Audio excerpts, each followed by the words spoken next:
నమస్తే అండి, ఎలా ఉన్నారు అందరూ? బాగున్నారా? నేనైతే బాగున్నానండి. మీ అందరికీ అమ్మవారి ఆశీస్సులు ఎల్లప్పుడూ ఉండాలని కోరుకుంటూ ఈ రోజున ఒక మంచి పరిహారం గురించి తెలుసుకోబోతున్నాం. ఇక్కడ చూస్తున్నారు కదండి, బెల్లం. ఈ బెల్లాన్ని మనం వాడుతూ ఉంటాం. అయితే బెల్లం మనకి ఒక అద్భుతమైన శక్తినిస్తుంది. ఆరోగ్యపరంగా కానీ, తాంత్రిక పరంగా కానీ, జ్యోతిష్యపరంగా కానీ, కొన్ని ప్రయోగాలకి, కొన్ని దోషాలను తొలగించుకోవడానికి ఈ బెల్లాన్ని మనం అద్భుతంగా వాడుతూ ఉంటాం. అంత బాగా పనిచేస్తుంది. ఈ రోజున మనం పరిహారంలో ధనం నిలబడడానికి శనివారం రోజున బెల్లంతో ఒక చిన్న పరిహారం అనేది చేయండి. బెల్లం కొన్ని గ్రహాలకు, నైవేద్యాలకు, తంత్రమంత్ర పూజలకు, ఆరోగ్యపరంగా ఎన్నో సమస్యలకు దివ్యమైన ఔషధంగా వాడుతూ ఉంటాం. ఈ శనివారం రోజున మీరు ఈ పరిహారం చేసి చూడండి. డబ్బులు ఎక్కువ ఖర్చు కాకుండా ఉంటాయి. మీరు అప్పుల నుంచి బయటపడతారు. అసలు అప్పులు ఎందుకు అవుతున్నాయి? డబ్బు ఎందుకు నిలబడటం లేదు? అప్పులు చేయాల్సిన పరిస్థితి ఎందుకు వస్తుంది? డబ్బులు ఇంట్లో ఎందుకు ఉండటం లేదు? ఎందుకు ఖర్చు అయిపోతున్నాయి? పొదుపు ఎందుకు చేసుకోలేకపోతున్నాం? వీటన్నిటి గురించి కూడా పూర్తిగా తెలుసుకుందాం. తర్వాత పరిహారాన్ని ఎలా చేయాలనేది చూద్దామండి. జాతకంలో ఎవరికైనా కుజదోషం ఉంటే ధనం అనేది నిలబడదు. చాలామంది ఇల్లు కట్టుకుంటారు. ఇంట్లో కావలసిన వస్తువులన్నీ, అంటే ఖరీదైన వస్తువులు, అంటే వాహనాలు కొంటారు, వస్తువులు కొంటారు, ఇంకా ఫ్రిడ్జ్, ఇలాంటి ఏవైనా సరేనండి, ఇలాంటి కొనుగోలు చేస్తారు. కానీ ఇక్కడ విచిత్రం ఏంటంటే ఒక 2-3 నెలలకే వాటిని అమ్మేసుకుంటారు. మీరు అప్పులు చేసే కొంటారు, తర్వాత అప్పులు తీర్చలేక అమ్మేసుకుంటారు. ఇలా జరుగుతుందంటే మీ జాతకంలో కుజుడు బలహీనంగా ఉన్నాడని అర్థం చేసుకోవాలి. జాతకంలో ఎవరికైనా కుజగ్రహ దోషము, కుజుడు బలంగా లేకపోవడం వల్ల ధనం అనేది నిలబడదు. సొంత ఇల్లు, ఇళ్ల స్థలాలు, వాహనాలు ఇలాంటి వాటిని కొనలేరు. కొన్నా కానీ త్వరగా అమ్మేసుకుంటుంటారు. ఏదో ఒక ధన సంబంధించిన విషయాల మీద మీకు ఇబ్బందులు వస్తూనే ఉంటాయి, సమస్యలు వస్తూనే ఉంటాయి. వచ్చిన డబ్బులు వచ్చినట్లుగా ఖర్చు అయిపోతూ ఉంటాయి. చేతిలో ఒక్క రూపాయి కూడా మిగలదు. ఇలాంటి సమస్య మీరు ఎదుర్కొంటున్నారంటే మీ జాతకంలో కుజ ప్రభావం ఉందని అర్థం చేసుకోవాలి. ఈ ప్రభావాన్ని మీరు తొలగించుకోవడానికి ఈ పరిహారాన్ని శనివారం రోజున బెల్లంతో చేసి చూడండి. మనం నిత్యం వాడుకునే పదార్థం ఇది. ఈ పరిహారాన్ని మనం చేసుకోవడం వల్ల జాతకంలో కుజగ్రహం బలపడుతుంది. ఇంకా మీరు ఇల్లు, వస్తువులు, వాహనాలు వీటన్నిటిని కూడా కొనగలే ఒక శక్తి వస్తుంది మీకు. అంటే ఆ మార్గాలను చూపిస్తుంది మీకు. ఈ పరిహారాన్ని ఆడవారైనా మగవారైనా ఎవరైనా చేయించండి. ఆడవారైతే నెలసరి టైంలో ఉన్నప్పుడు మాత్రం చేయకండి. ఇక మిగతా ఆహార నియమ నిబంధనలు అంటూ ఏమీ లేవండి. కానీ ఆడవాళ్ళు నెలసరి టైంలో మాత్రం చేయకూడదు. ఇక ఏ విధంగా చేయాలనేది ఇక్కడ చెప్తాను. ఇక పరిహారానికి కావాల్సిన పదార్థాలు ఏంటో చూద్దామండి. ఈ పరిహారానికి బెల్లం కావాలి. అలానే ఈ పరిహారాన్ని అయితే రావి చెట్టు దగ్గర చేయాలి. ఇంకా ₹1 కాయిన్ కావాలండి. అలానే ఒక ఎర్రటి క్లాత్ కావాలి. ఈ పరిహారానికి కావాల్సిన పదార్థాలు అయితే ఇవ్వండి. ఇక మిగతా వివరాలన్నీ కూడా తెలుసుకునే ముందు ఒక చిన్న రిక్వెస్ట్ మీ అందరికీ. ఈ వీడియోకి మీరు ఇచ్చే ఒక లైక్ వల్ల నాకు కాస్త మోటివేషన్గా ఉంటుందండి. ఒక లైక్ ఇవ్వండి. అలానే ఇప్పుడు చెప్పుకున్న సమస్యలు ఉన్నవారు, మీ చుట్టుపక్కల వారు కానీ, మీ రిలేషన్స్ వాళ్ళు కానీ, మీ ఫ్రెండ్స్ కానీ ఎవరైనా ఉంటే ఈ వీడియోని వారికి షేర్ చేయండి.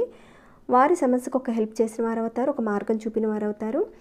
ఒకరికి మనం సహాయం చేస్తే భగవంతుడు మన జీవితంలో ఎలాంటి సమస్యలు రానియకుండా మనకు తోడుగా ఉంటాడండి ఎల్లప్పుడూ. తప్పకుండా షేర్ చేయండి.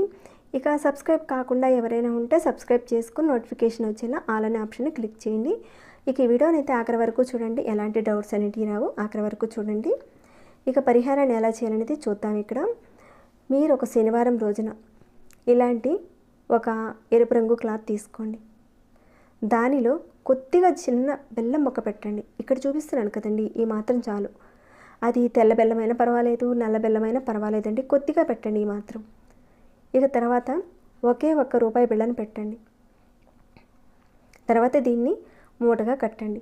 ఇక మీరు ఏదైతే సమస్యతో బాధపడుతున్నారో, అంటే ఇల్లు, వాహనాలు, అలానే వస్తువులు ఏవైతే కొనలేకపోతున్నారో, ఇంట్లో ఆర్థిక సమస్య ఎక్కువగా ఉంది, డబ్బు అనేది నిలబట్టలేదు, ఇలాంటి సమస్య నుంచి బయటపడాలని మనసులో గట్టిగా చెప్పుకొని తర్వాత ఈ మూటని పారే నీటిలో వదిలేయండి.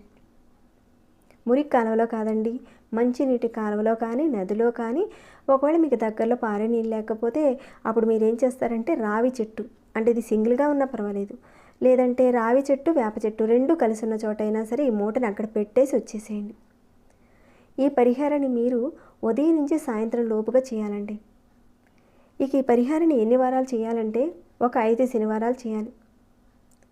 ఈ 5 శనివారాల మధ్యలో ఆడవారికి నెలసరి సమయం వస్తే ఆ వారాన్ని మీరు వదిలేసి మిగతా వారాలన్నీ కూడా లెక్కలోకి తీసుకొని కంటిన్యూ చేయండి. ఇలా చేయడం వల్ల మీకు కుజబలం పెరుగుతుంది. ఒకవేళ బయటికి ఎక్కడికైనా ఊరికి వెళ్ళాల్సిన అవసరం పడింది, మీరు వేరే ఊరికి వెళ్ళినా కానీ ఇప్పుడు చెప్పుకున్న విధంగా మూటను కట్టి మీరు వెళ్ళిన ఆ ఊరిలో దగ్గరలో ఎక్కడైనా పారే నీరుంటే అక్కడ ఆ మూటను వేసేయండి, లేదంటే రావి చెట్టు మొదట్లో పెట్టేయండి. ఈ పరిహారం అండి. తర్వాత రెండో పరిహారం కూడా చెప్తాను ఇక్కడ. మీరు శనివారం రోజున కానీ మంగళవారం రోజున కానీ కాస్త చిన్న బెల్లం మొక్కనైనా సరే ఆ రోజున మీరు దూడని కలిగి ఉన్న ఆవుకి తినిపించండి.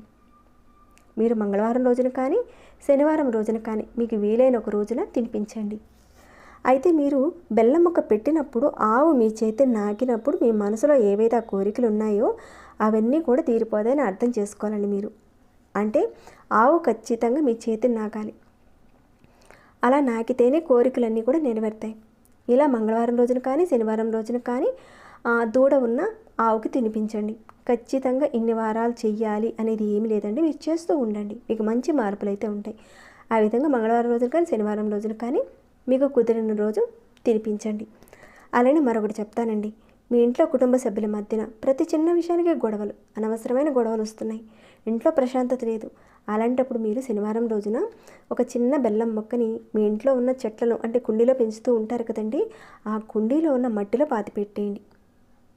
ఒకవేళ మీ ఇంట్లో పెరడు ఉండి చెట్లు ఉంటాయి కదండి, ఏదో ఒక చెట్టు దగ్గర కాస్త మట్టి తీసేసి ఈ బెల్లం మొక్కను పాతి పెట్టండి. ఎక్కువ అవసరం లేదండి, ఇక్కడ చూపిస్తున్నాను కదండి, ఈ మాత్రం చాలు. బెల్లం మొక్క మట్టిలో పాతి పెట్టేయండి.